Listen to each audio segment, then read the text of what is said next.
Hi అండి. Welcome back to my YouTube channel. So, అదైతే first నా YouTube video. So, please subscribe చేసుకోవడం మాత్రం మర్చిపోకండి. ఇలాగా జ్యూసీగా అండ్ ఫుల్ టేస్ట్‌గా సింపుల్ మెథడ్‌లో వంకాయ కర్రీని ఎలా చేసుకోవాలో చూసేద్దాం రండి. ఇదైతే అందరి ఫేవరెట్ కదా! సో, అందుకే ఇది ఫస్ట్ చేశా. సో, దానికోసం హాఫ్ కప్ పల్లీలైతే వేయించుకొని పక్కన పెట్టుకోవాలి. ఇంకా దాని తర్వాత ఒక ఫుల్ వెల్లుల్లి, హాఫ్ ఇంచ్ వరకు అల్లం ముక్క తీసుకొని మిక్సీ జార్‌లో వేసుకోవాలి. సో, దాని తర్వాత కొంచెం చింతపండు వీడియోలో చూపించినంత. ఇంకా 2 మీడియం సైజ్ ఆనియన్స్ వేసుకోవాలి. దాని తర్వాత 3 మీడియం సైజ్ ఉన్న టొమాటోని కట్ చేసుకొని మిక్సీ జార్‌లో వేసుకోవాలి. దాని తర్వాత కొబ్బరి కొంచెం వేసుకోవాలి. కొబ్బరి వేయడం వల్ల టేస్ట్ చాలా బావుంటదండి. దాని తర్వాత పసుపు వేయాలి. ఇక ధనియా కొంచెం వేయాలి. ధనియా పౌడర్ ఒక ఫుల్ టీ స్పూన్ వేయాలి. టేబుల్ స్పూన్ వేయాలి. దాని తర్వాత చిల్లీ పౌడర్ 2 టేబుల్ స్పూన్‌లు వేయాలి. కారం అయితే మీ ఇష్టమండి. ఇక ఉప్పు కూడా కొంచెం వేసేసి ఫైనల్‌గా 4 అంటే 4 లవంగాలు వేసి మెత్తగా మిక్సీ చేయాలి. మెత్తగా మిక్సీ పట్టాలంటే మరీ చానా మెత్తగా కాకుండా, అలాగే గట్టిగా చానా కాకుండా ఈ కన్సిస్టెన్సీ ఉంటే సరిపోతది. వీడియోలో చూపించిన కన్సిస్టెన్సీ ఉంటే సరిపోతది. సో, ఇంకా వంకాయలు కట్ చేసుకోవడానికి రెడీ అయిపోదాం.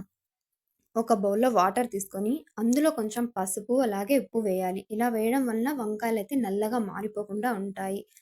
సో, ఇంకా వంకాయలు పీసెస్ అనేవి ముక్కలనేవి కట్ అయిపోకుండా ఇలాగే నీట్‌గా కొంచెం లాస్ట్‌లో అయి ఉండేలాగా అలాగే కట్ చేయాలి మంచిగా.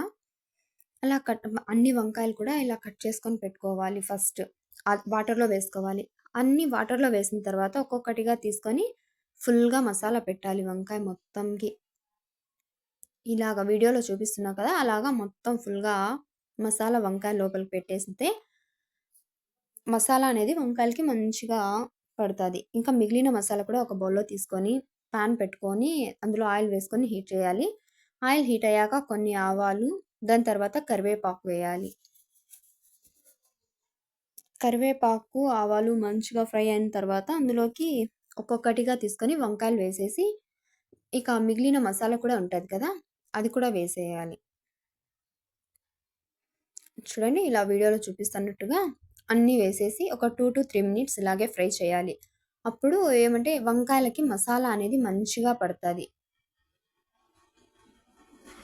చూడండి ఇలా ఒకసారి కలిపి ఇలా మంచిగా పెట్టేసి, ఇక టేస్ట్ కూడా మనం ఇప్పుడే చెక్ చేసుకోవాలి. సరిపోయిందా లేదా అని. ఏమైనా తక్కువ ఎక్కువ ఉంటే ఇప్పుడే వేసేసుకోవచ్చు. నాకైతే కాలిపోయింది టేస్ట్ చూడడం కోసం.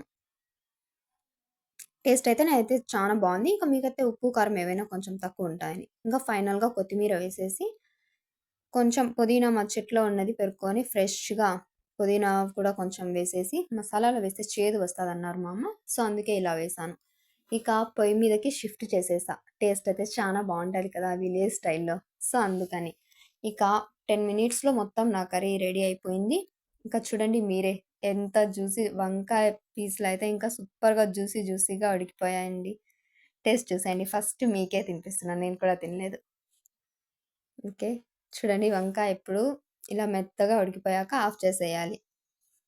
నేనైతే పొయ్యి మీద కదా! సో, చానా ఫాస్ట్‌గా అయితే ఉడికిపోయింది. సో, ఇది నా ఫస్ట్ యూట్యూబ్ వీడియో అండి. ప్లీజ్ సబ్స్క్రైబ్ చేసుకోవడం మాత్రం మర్చిపోకండి. టేస్ట్ అయితే అద్దిరిపోతుంది. ఓకే. బాయ్.